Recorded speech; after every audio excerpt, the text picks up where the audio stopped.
Welcome to Honest Money. I'm your host, Anja, and today's episode is brought to you by Hardblock.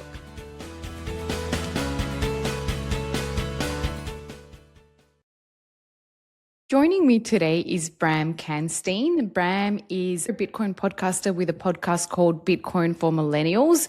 It's doing incredibly well. I just checked his statistics and he's got nearly 30,000 followers on YouTube. And he's just, I believe, 2 months ago released his 200th episode, which is an amazing achievement. Most podcasters don't make it to 100. Welcome to Honest Money, Bram. Thank you so much. Thanks for the invitation. You're very welcome. You're very welcome. Starting with the low-hanging fruit, obviously, what inspired you to start the podcast Bitcoin for Millennials? I think it's probably quite similar to what motivated you to start this podcast, right? Like I think once you kind of see what Bitcoin is and what it could be, I think it draws a lot of people in with regard to just having the feeling that they want to contribute to that in some way, shape, or form. And I've always been quite I think just entrepreneurial, like just an entrepreneurial computer nerd basically, and I like to tinker with tools and new projects and stuff like that. So it was actually another podcast where I heard a guy called Bob Burnett, who is in, I think, his mid 60s or something, like true boomer. His X handle is also Boomer BTC, and he said if you think Bitcoin is the biggest thing happening in the world right now, then you should contribute to this. This is the only thing to pay attention to. Like if you want to see if this succeeds, it's probably going to take your lifetime, and I think it's the most important thing to contribute to. And when I heard that like 2.5 years ago, I was like, I actually should. I've been in Bitcoin since like 2013, like on and off. But just I got distracted by crypto and stuff like that, but just kept on studying. Eventually, back into only Bitcoin. Yeah, when I heard him say that, I was like, he's right. I should. And then, of course, I was thinking like, okay, what can I do? I've had ideas for a podcast before. I actually had a podcast, I don't know, like 5 years ago or something. I made like 15 episodes before I even published one, because I thought, well, if I'm going to start, I need like this little backlog and stuff like that. But I never really published it. So I don't know, in some way that came back and was like, you should do a podcast. I think that was just kind of like the practical inspiration in a sense, but it was also in the same time that I had like conversations, like just calls with people that I knew from the internet that were into Bitcoin, and some of these calls at the end we were like, damn, we should have recorded this. Like I think this could be valuable to people, like how we go through this and discuss and reflect and philosophize, stuff like that. And in that same time, so I got the inspiration from Bob. I had these conversations, and then I also had conversations with some of my millennial peers, some of my best friends that just have no idea that the money is broken, that there's a problem, that there's no pension, no social benefits, at least in my opinion, in the future. And I was kind of stunned by that. Like I think I ended up with Bitcoin in a pretty rational way. I don't have a finance or economics background or whatever. For me, it's just about, okay, do I want to use money that is debased until infinity? And the answer is no. So I need a solution, right? And I eventually ended up with Bitcoin. But I was kind of stunned by the fact that a lot of my generational peers just didn't really care.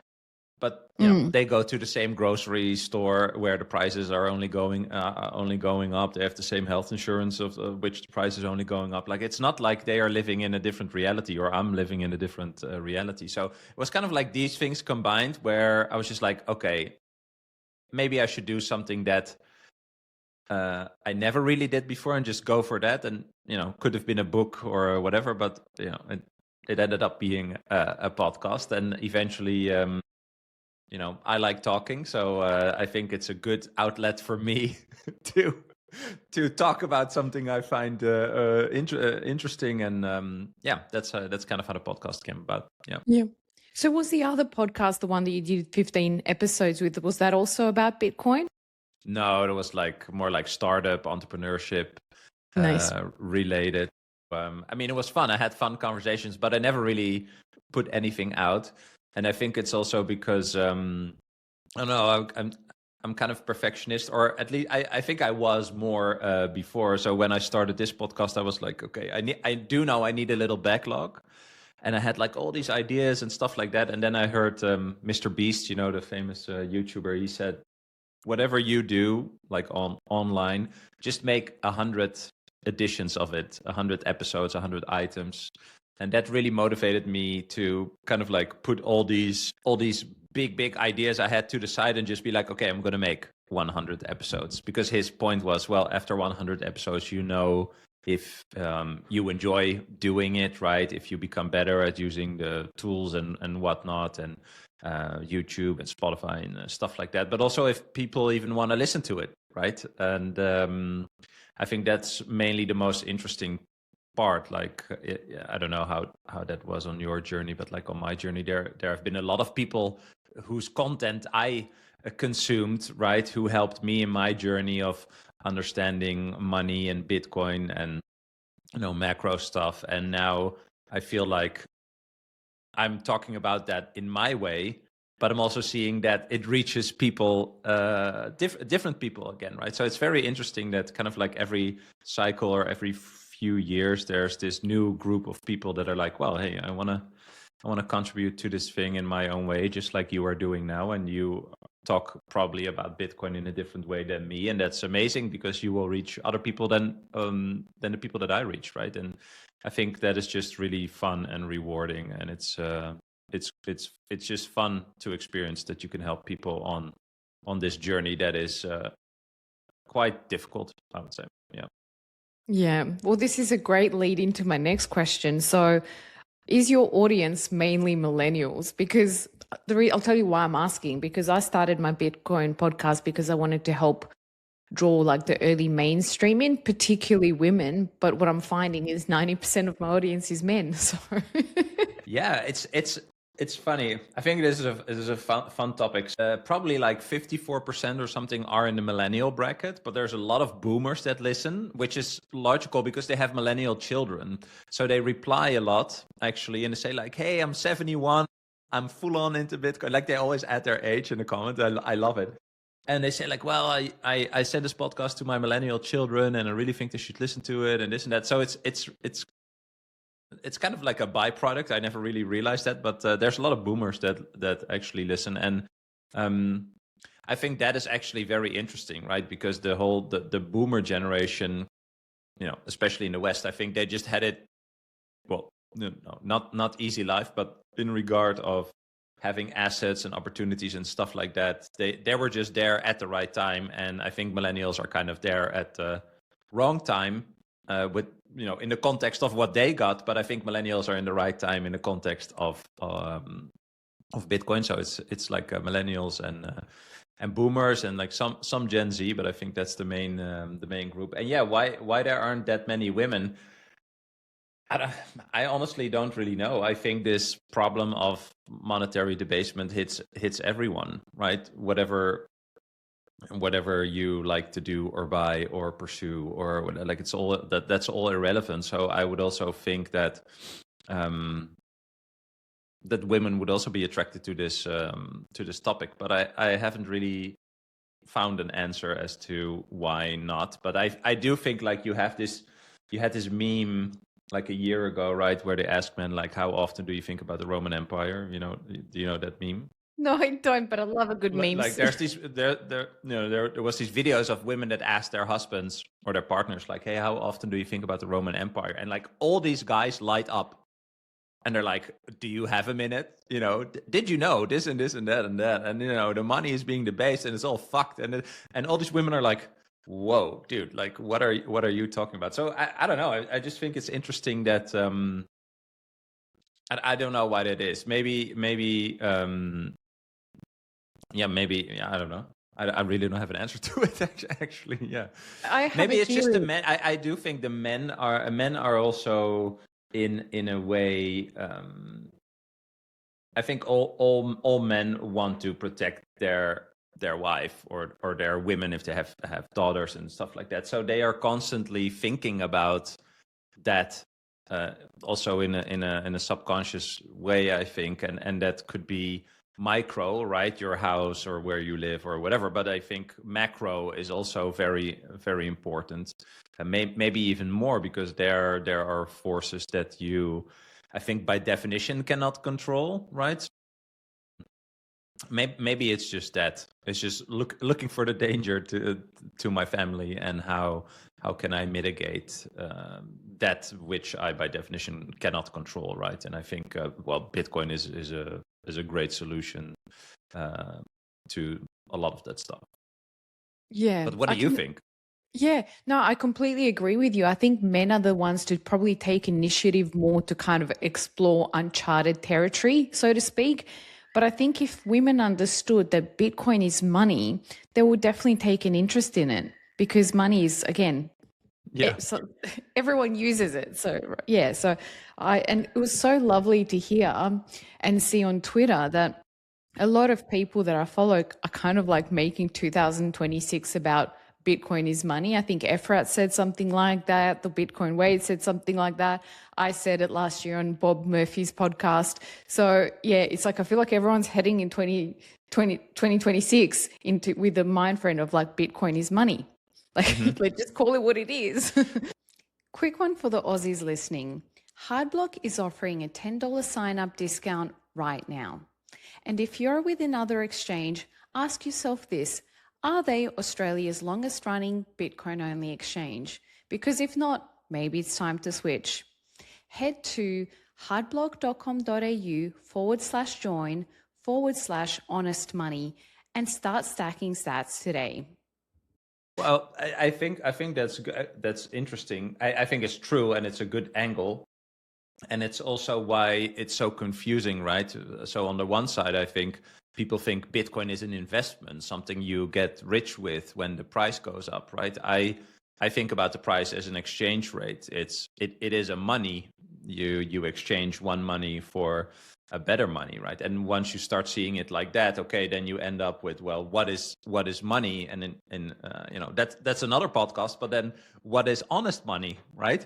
And I think when people think about money, they think about the medium of exchange part the most. Where actually yesterday I had a podcast recording with someone who inspired me a lot along the way, Vijay Boyapati. I don't know if you know who that is. So he wrote an article like 9 years ago called "The Bullish Case for Bitcoin," and he says, like, you go from collectible to store of value to medium of exchange to unit of account. And so medium of exchange, whether we want to use Bitcoin as a reward in a value exchange, and I agree with this, only comes after the person who wants to receive it realizes he can also save in it, right? Like, why would I want to get a reward that of which it's unclear if I can save in it, or if it stores my wealth? And of course, everyone is doing the wrong thing today with fiat money, right? They're trading their finite time and energy for something other people can create infinitely. But that is where the difficulty part is. Like, this is just what people think is money, but they don't understand that over history there have been many different forms and attempts of an ad money. And so Bitcoin is no different than that, as in an attempt at better money. It actually is superior money, and I think that added is also something that people just cannot grok. It's like, wow, it's, if it sounds too good to be true, it probably is, right? But that's kind of like the fiat brain rot, I say. Like the people don't see it. People don't understand this. Just the context of money, the history of money. I didn't understand that before either, right? So I don't want to say that I did, but it takes a long time until you kind of accept that apparently there are other people no better than you that influence the value of the reward in the exchanges that you do. Okay, what does that mean? What do I think of that? Can I do anything about that? And I think if you're curious and open enough, you will get to the point where you realize you are being taken advantage of. But a lot of people just don't see that, and that's okay. I mean, it takes time, and I think in a sense we are also maybe lucky in the way our brains are wired or whatever, that we figured it out. So I think it's a pity that not a lot of people have woken up to the fact that fiat money is basically a Ponzi scheme. But it's just I mean, that's nothing new, right? Like, that's of all of history. Like, some people are ahead of others, and I mean, that's just what it is.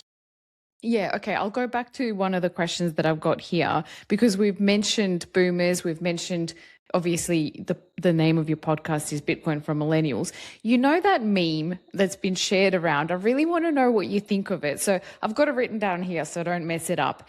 If I pay a boomer 10x for what he paid for his house, he can pay me 1,000x what I pay for my Bitcoin. What do you think? Yeah, I love that. I mean, there's a lot of things that you can take out of that. I think what comes to mind for me is that if you think about the fact that someone got rich by buying a house is already an interesting thing, right? Like, if you just think about a house being a utility tool, basically, right? It's a utilitarian product. It gives you, shelter and warmth and, privacy, protection, etc. Right? Everyone needs a home. That's kind of like a basic thing. Okay, so if everyone needs a home, will there always be special homes or nice homes in nice places, right? Or luxurious homes? Yeah, of course, right? So if there's freedom to build whatever home, then some people will build like special stuff in special places, right? And those are unique, and those are valuable in their own way.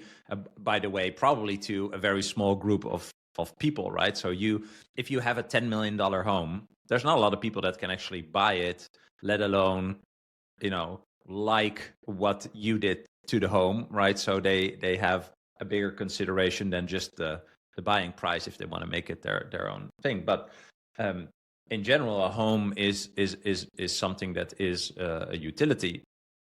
But it's kind of weird that homes became a way to grow wealth, which would indicate that there is either some form of engineered scarcity, because conceptually you can build infinite homes, right?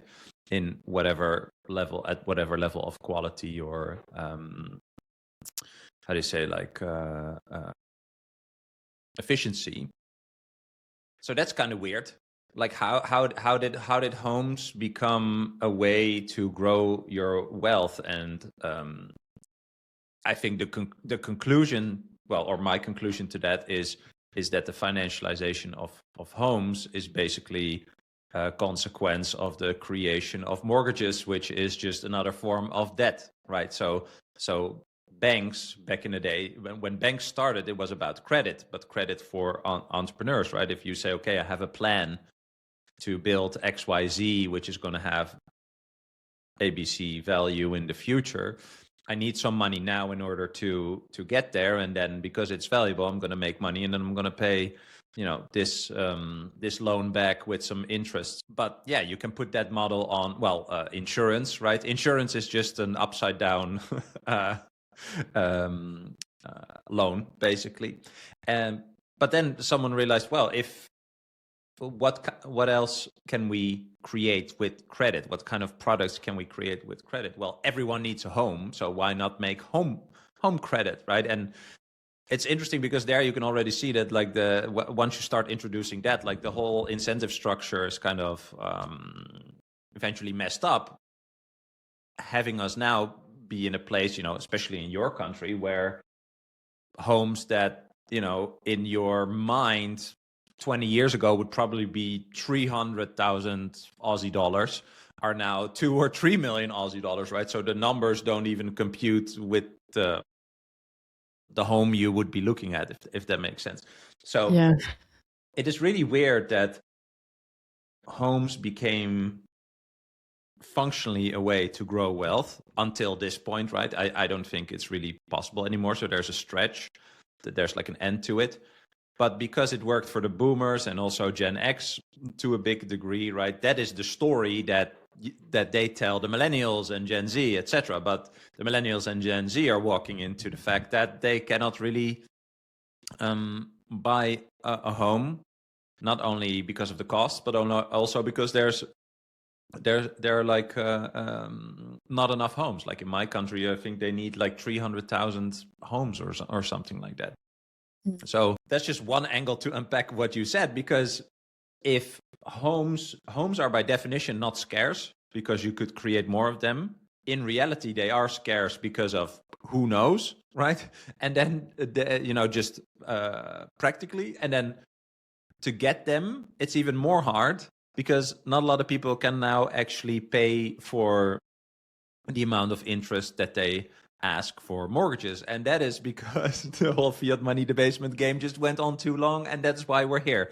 So why can a boomer pay 1,000x to me, what I paid for my Bitcoin, is because Bitcoin is absolutely finite, right? So if Bitcoin can function as a store of value, like people have started to use homes in a way to store and grow wealth, okay, if you compare that on just one characteristic, which is the scarcity, it just blows homes out of the water, right? Because again, conceptually, homes are infinite, and factually, Bitcoin is absolutely finite, right? So those are just two.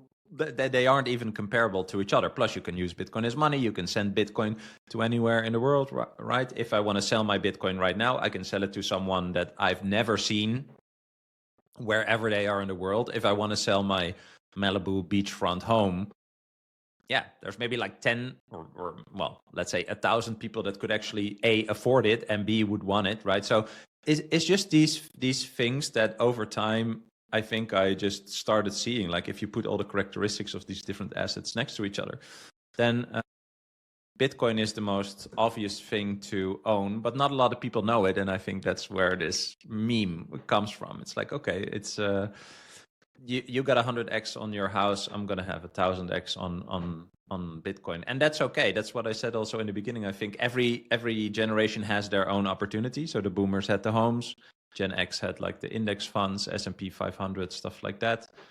And millennials have Bitcoin, I think.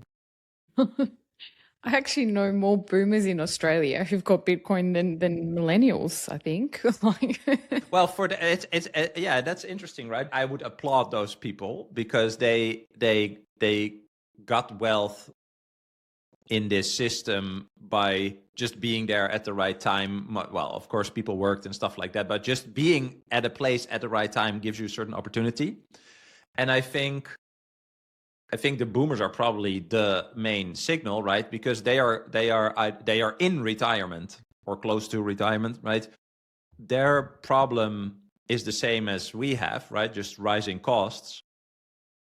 But they are closer to their future, if that to the end of their life, to their future, right? Whereas when you're younger and you're like 30, you're not going to think, no one is really thinking about like, oh, well, how much money units do I need when I'm 70, if that makes sense, right? So the future in that sense is further away, so not a lot of people think about it. But when you're a boomer and you've worked 40 or 50 years in your life and you hope to live another, I don't know, 15, 20, yeah, how are you going to pay for that? So I think the problem for them is way more at the surface, way more apparent.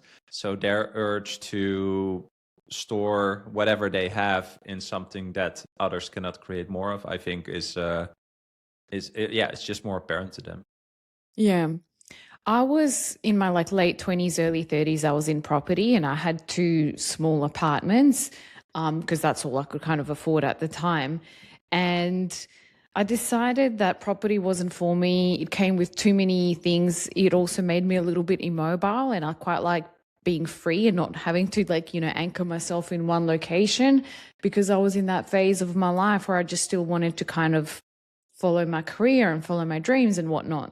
But now I'm wondering if I actually regret selling at least, one of those properties, because looking at what they're selling for now, it hurts. It really hurts. I'm like, oh no, did I just price myself out of the housing market?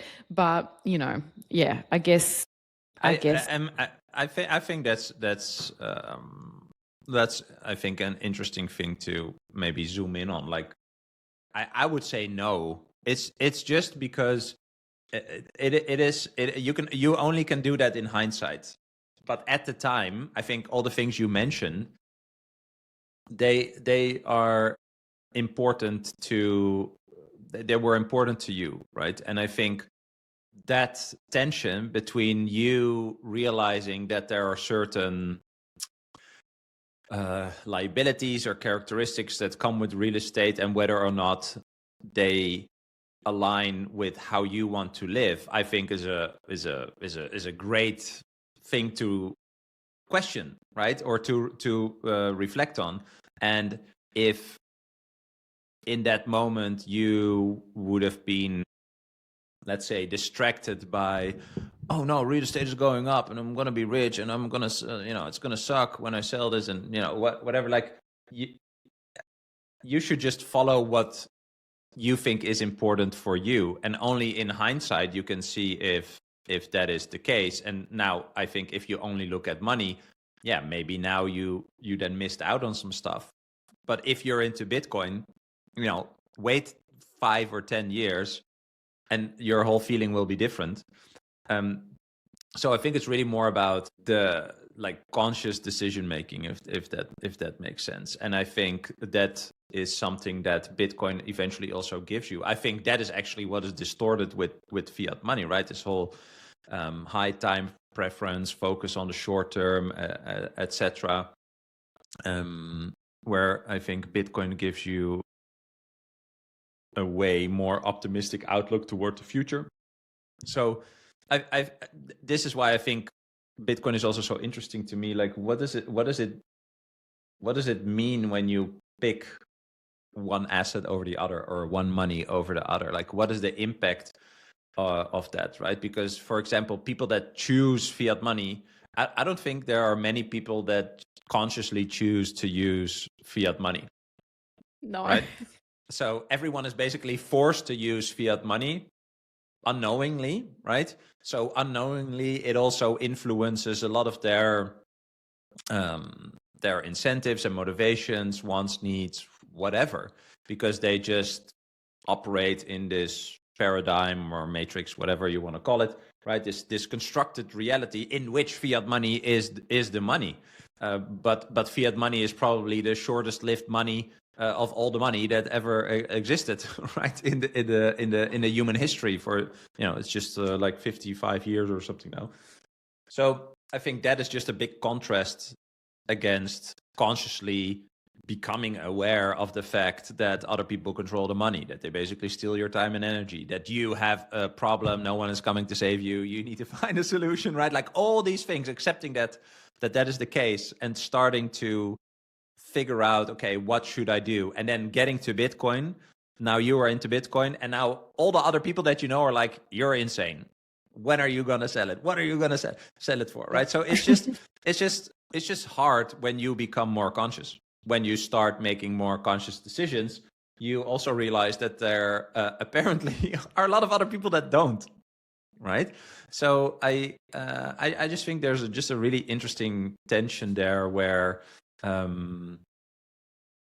literally what you just said, I think that is like a fiat money mindset, psychological remnant, whatever, right? And I mean, I have the same, right? So I'm not saying you're doing something bad, but I just think it's so interesting that you are programmed in a certain way to just, go along. Like even this, it's kind of a pity, right? It's kind of a pity that you did all of this work, you consciously decide to move to Bitcoin in your own self-interest, right? And then you have these kind of like thoughts where it's like, well, what if this, or what if that, or what, right? Like it kind of messes up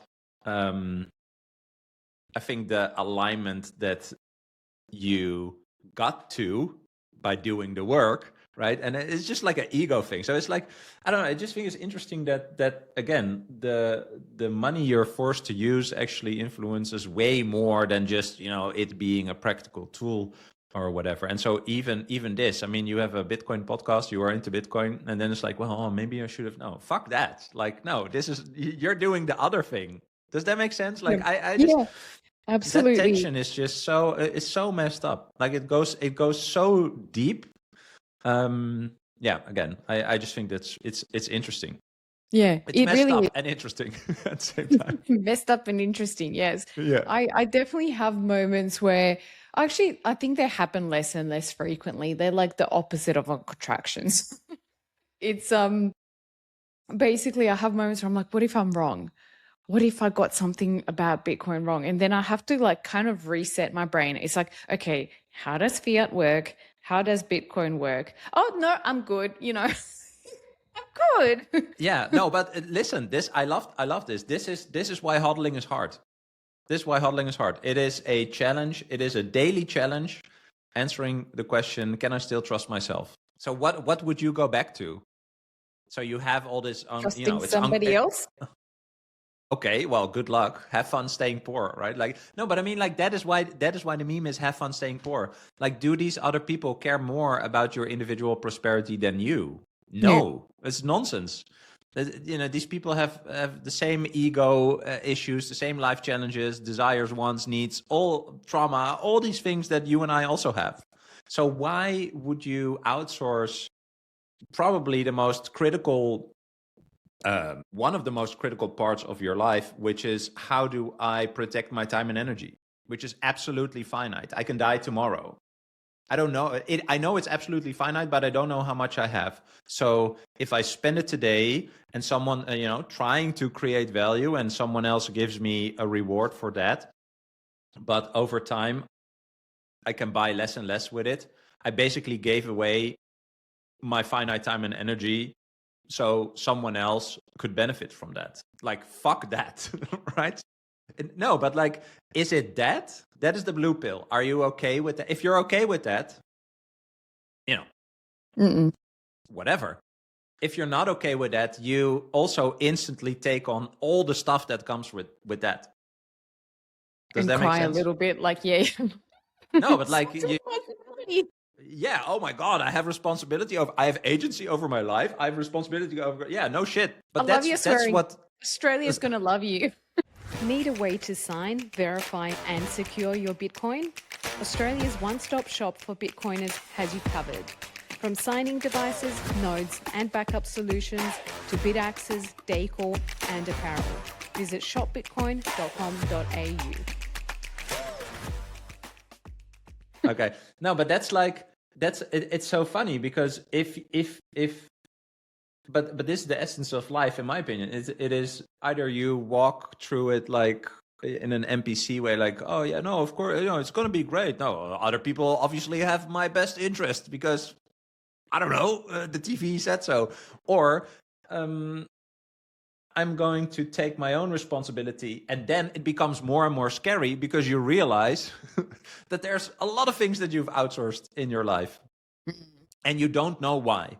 You don't know why. You do it because, well, other people do it. He has this or that degree or whatever. Yeah, but what the fuck? What does that mean, right? And so I think that is why Bitcoin is also very is a very spiritual experience to me. It is that you just wake up to the fact that you didn't take responsibility, like took on the agency, is actually an opportunity for other people to exploit you.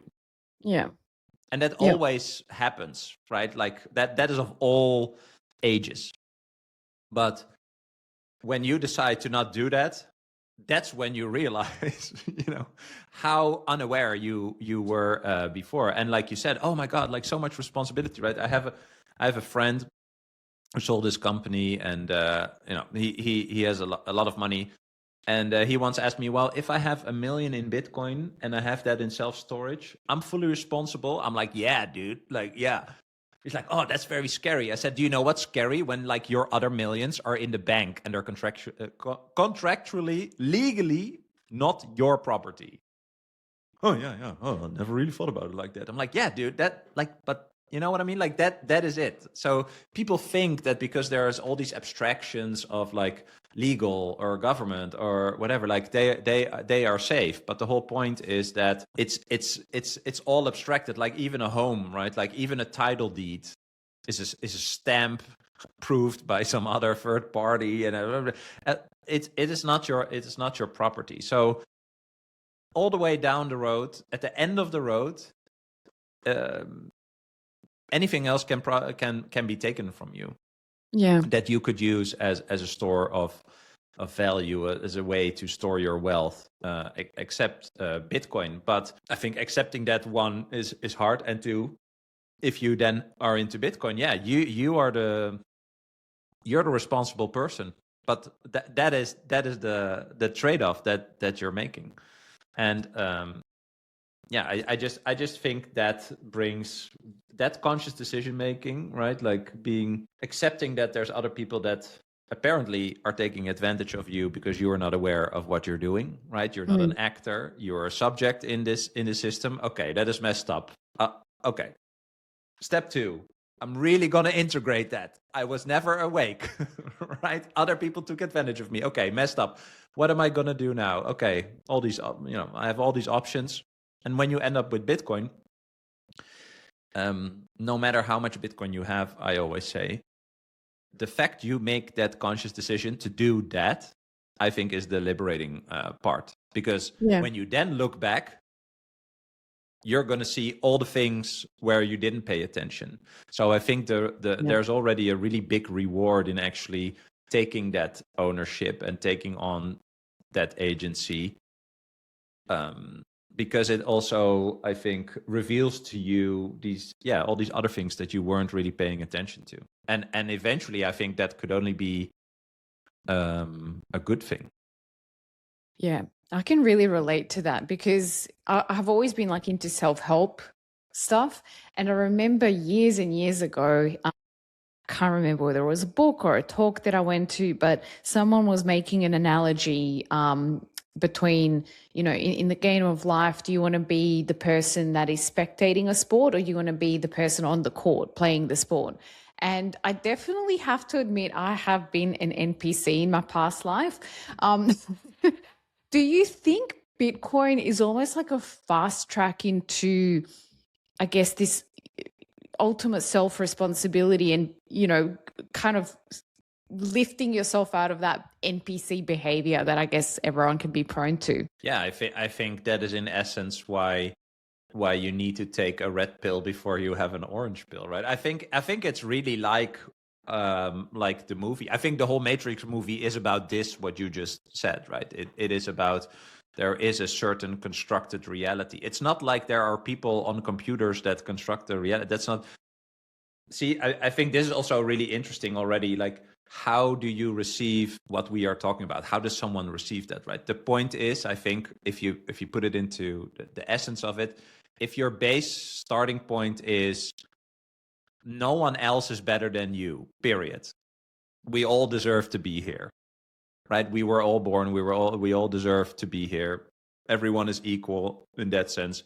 Everyone is a little piece of consciousness in a meat suit. Okay, so everyone is equal. Why would I allow other people to construct my reality for me?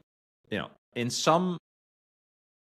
some way, it's a good thing because you learn from it. You learn from how other people, same as I'm talking now, someone is going to hear that, right? And I'm sharing how I see it. That might not be how they see it, but they could use what I'm saying to adjust their paradigm. Does that make sense? Yeah, absolutely. Okay. But the critical part is you don't take what I say as the truth, right? You think for yourself because you are no better than me and I'm not better than you. And the fact that a lot of people are not aware is an opportunity for people that are more aware to do things that create a structure, a paradigm, a matrix for the people that are unaware.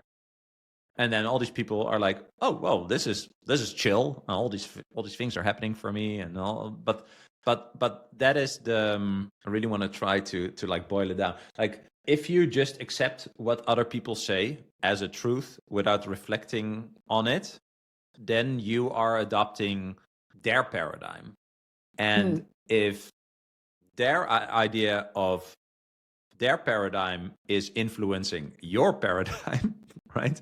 They are the actor and you are the subject. Does that make sense? So if that is their game, if their game is to influence your game, that is why you're a subject, and that is what you need to wake up to. And so I think that the spiritual part is kind of connected to what I just said in the beginning. Once you realize that you are not your body and your thoughts and your ego and all these things, right? And that this is just, like Alan Watts says, like, this is the dream. You see this reality for 80, 90, 100, whatever years, right? Like that is the game, like you said. Yeah, I can do anything I want, but do I allow myself to do anything I want, to take control, to take that agency, right? And I think this is just how the world works. You see that with small children, right? Like when you are a parent and you have a child, you tell them what you think is true, and they're going to take that as like the building blocks of their paradigm, and whatever you see on the TV you can use as building blocks for your paradigm, right? And so when you why Bitcoin is like a portal to more of this, I think, is because once you realize that no one ever told you how money worked on purpose, because apparently there are other people that influence the value of this money that you trade your finite time and energy for. Whoa, okay. If that is true, right? If you get to the conclusion that the money is being controlled by people know better than you to influence you psychologically, spiritually, etc. I mean, if you don't accept that, then the rest of all the rabbit holes of all the things also open up, because money is arguably the most important technology in the world. It is how you communicate value with each other, how you express value, how you price value, right? So it is the start of all incentives, of all the work, all the productivity that people could apply after receiving a reward or having the anticipation of getting a reward. So in Bitcoin, there's the meme, everything is downstream from the money. Yeah. Right. If the money is broken and therefore there are no the how do you say, like the incentives themselves are incentivized to be broken, right? Because their reward is broken. Everything after that is a consequence of that. Does that make sense? So I think when you get to like just the beginning of incentives, eventually we trade, that like in the beginning when you had the barter, if I have fish and you have banana, and I'm in a village where I have fish, but if no one wants fish, for example, we could have a barter system, but I'm doing the wrong thing. Does that make sense? So I would be incentivized to do something, to not catch fish anymore, to just start doing something else that people would want. This is the origin of where money comes from, right? Like when we barter, it should be we barter something that I have you want and you have I want. And we only do it when we both deem it is equal, and you have my reward in your hand and I have your reward in my hand. And once we went to money, so using what should be a neutral thing in between us, so I could sell my proposed value to people that don't have what I want, but I can use money to buy what I want, right? It's a great invention, but once that money is not neutral anymore, then I'm back up. Then my then my judgment of the value that I should bring, or the beauty or the productivity I should put into something, gets messed up. Does that make sense? Yeah, absolutely. So it becomes unclear to me how much value I should deliver for a reward that other people know better than me actually influence. And I think, yeah, I hope that made sense. It did. It definitely did. And it just kind of makes me think a very scary thought. And I want to know if you've ever entertained this thought yourself. But have you ever thought what you would do if Bitcoin was to disappear somehow? I don't think it's going to disappear. No, I don't think it will either. But like, well, I always said, if this is in some weird way, some CIA, NSA psyop, and it's hackable and all that shit that is not true, then I would probably go and sit in a cave. I would applaud and be like, well, okay, well played, thank you, you got me. And yeah, I'm gonna contemplate all of this what I just said in go a cave meditate somewhere. in a cave. I think. I don't know. Yeah, something like that. But I mean, this is also interesting, right? It's like when you run into like Bitcoin critics or whatever, they're like, oh no, it's a speculative thing and this and that. And then I'm always like, dude, waking up in the morning is speculative. Like I just rode my bike for 10 minutes, speculative, right? I'm speculating on the fact that no truck is going to run me over and I'm dead, right? Like It's going to rain. being born is speculative. Does that make sense? Like it is like speculative is like everything I do is speculating on a certain outcome that is bigger or more positive than the work I put in, right? So it this whole idea of, what if Bitcoin goes away and you were wrong or this and that, right? Yeah. Okay, but at least I tried. If these are people that haven't even woken up to the fact that there are other people, again, no better than them, just taking advantage of them. So they don't have they don't add any weight or substance to my own quest. Authority. I was just quoting South Park. They don't have authority. Oh yeah. But yeah, and they only have when you let them. Mm-hmm. And then again, yeah.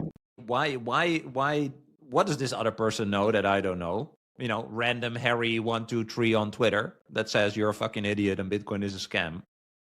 Okay, dude.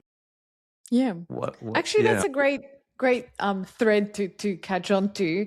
Like, have you experienced much hate since you've started the podcast? No, only when in real life, when I go to a conference or something, it's only positive. And of course, you have comments on YouTube, but I think they're actually pretty rare. I do think there's some sort of like YouTube bot network that has anti-Bitcoin comments, but that's a different conversation. But no, there's sometimes there's just negative. There's negative, but there's always negative people. So it's I don't know. I don't care. It doesn't. I don't do what I do for the people that are negative. Like I don't. Whatever. No. Yep. No, that's interesting because I'm just kind of thinking of some of the things that I struggle with, and that one of them is negative comments. Another thing which I just remembered that I wanted to ask you about, you said you're a perfectionist, and I'm a recovered perfectionist. I've actually really surprised myself with how fast I've just launched myself into this. And it does hurt my heart to sometimes post because I'm like, I didn't ask the best questions. I forgot to ask this great follow-up, or my lighting isn't great, or, and then I post anyway. And it's just so embarrassing sometimes. To who? You to you. Yeah. But I agree. I totally understand what you're saying. Huh? No, but I mean, it's... Huh? You to you. Yeah, but you're embarrassing yourself. But then when you're like, well, yeah, I'm just doing what I would like to do, what I think is valuable, but that's what everyone is doing. But it's only because you're aware of it that you start to doubt the choices you're making. But it's but I mean, I have the same. I saw I have some single talking head type videos. I don't have a lot of TikToks or whatever. And I also run into this. I'm like, I'm gonna sit here and record, and then what the fuck do I have to say, right? But when I'm with friends or we have deep conversations, I'm just like, whoa, these are like probably 100 TikToks here that came out of my mouth, right? But I didn't record them.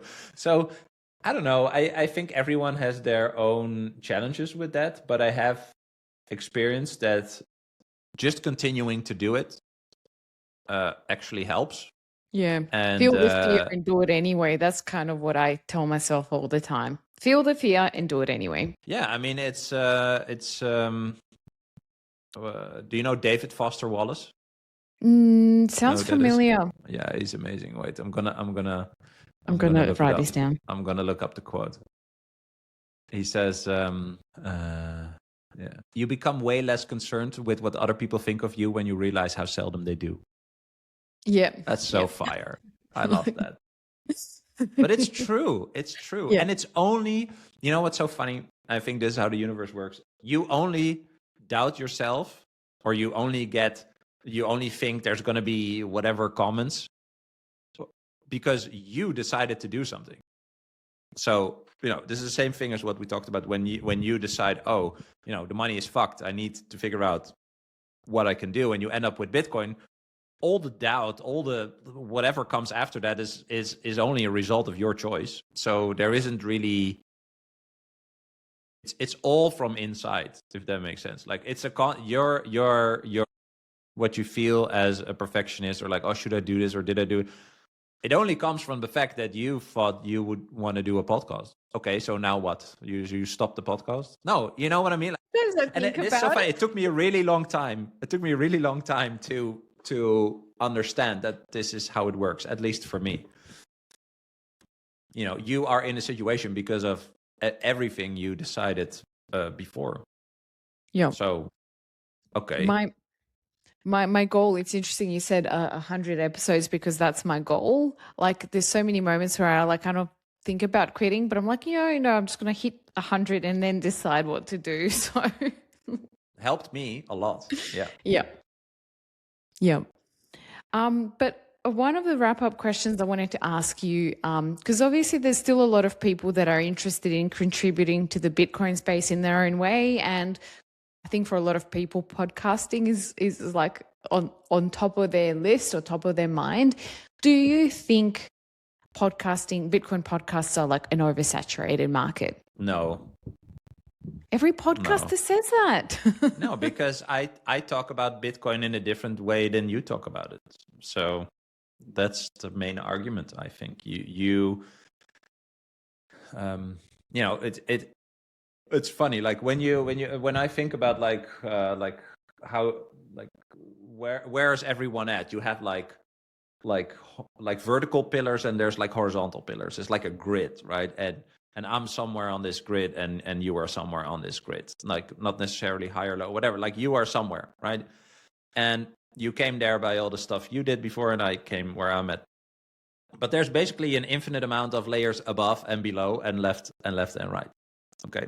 So like I said, how I talk about Bitcoin is different than how you talk about it, and it will appeal to different people. Just like I think every few years, at least in Bitcoin, there's like a different group of people that are like, hey, I want to contribute to this thing. Maybe I should start a podcast or write a book or whatever. And like I said, talking to VJ yesterday, who wrote an article 9 years ago that really opened my eyes to like the bigger picture idea of Bitcoin.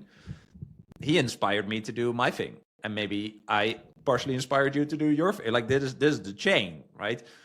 And I think that is just really nice. And also when I sometimes look at messages I get. I had a few weeks ago, I had a guy who sent me like, hey, I found you on YouTube and I watched a bunch of stuff. Then I found Breedlove and then I found Sailor. And I was like, what a weird sequence. Because for me, it was Breedlove, Sailor, and all these other people. You know what I mean? So you don't really know how you talk about something actually, how far it could reach, who it could touch.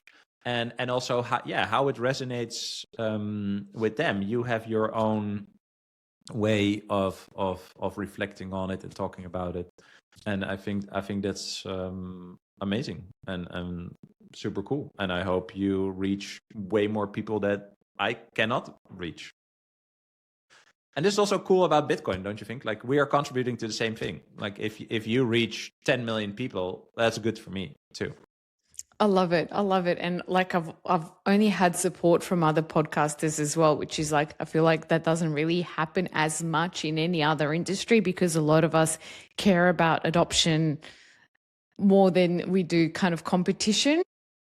So yeah, that's really lovely. But last wrap-up question is there something you're excited for this year? And do you have any final thoughts you want to leave with my audience? Well, this year, I don't know. I'm just a hardcore hodler. I'm not a price guy. I'm not a like super macro, what is happening today type person. I do follow it, but I think over time I just built my own understanding and conviction, and I do try to challenge that, obviously, because it's in my self-interest to understand what I'm holding. So yeah, I'm just holding. I'm just like, I look at this as something that is entertaining now. Like, I just want to see how this is going to play out. And I've always seen Bitcoin as it's either zero or it's the black hole of value, and everything is going to be measured in Bitcoin. I don't think there's like a middle of the road ending for Bitcoin, if that makes sense. So in that sense, I'm also all in. I think this is an asymmetric opportunity and a necessity for me and my children, and that is what I'm going for. And I think like 7 years ago, I read this post on X by someone who said, well, if you think Bitcoin is not going to zero, you should get a seat in the stadium. And I thought it was a really interesting way to frame the fact that, yeah, I should be there. Like, if it happens, right? And for example, if it happens meant it was 100K Bitcoin, right? I want to be there. Like, I want to see it. What does that look like? Are our brains going to melt? Is the internet going to melt? Well, at 100K, we had deafening silence. But that was just fun. Like, it's fun to see. It's fun to be early. It's hard, but it's also fun to be early, because if it's going to play out like we think, we're going to look back and think about this time in an amazing way. So yeah, I'm just having fun in that sense. I'm entertained, and that's kind of how I look at it. And maybe what I want to like. So I don't really. Yeah, I don't know about this year. I don't really know. I'm just following along. That's kind of the answer. You're here for the entertainment. Yeah. Most entertaining outcome is the most likely. So, and I think what I would like to leave people with is, I really realized that, and that's what we talked about. Once you realize that you're in this sort of like rat race or race of time or whatever you want to call it, constructed by other people for you without your consent or whatever, you're just in there, right? And along your growing up, people shape that for you. Once you step out of that, mentally, one, and then financially, two, yeah, you can really create your own path, and you're not running, you're like walking, right? So I always say like, I feel mentally retired, like it's thought you said retarded. Mentally retarded, yeah. Maybe also, I don't know. But I don't know. I'm just excited about the future. I'm hopeful, and I don't feel distracted by all the things that people are distracted with every day. And that by itself, despite any financial aspect, is incredibly freeing and rewarding. So yeah, I hope I'm able to convey that to other people, that I think that is the main invitation as to how you can free your mind more. Yeah, it's a peaceful life. Thank you for your time. Of course, thank you, and really enjoyed it. Cheers. Likewise. Still here, you're one of the good ones. We'll be back next week with a brand new episode. If you enjoy how we cut through the noise, consider supporting us directly via the Lightning QR code. Got a question or a thought to share? Comments are wide open. We'd love to hear from you. For bonus content and updates, follow us on socials at Honest Money Show. Until next week, take care of yourself and your money and stay decentralized.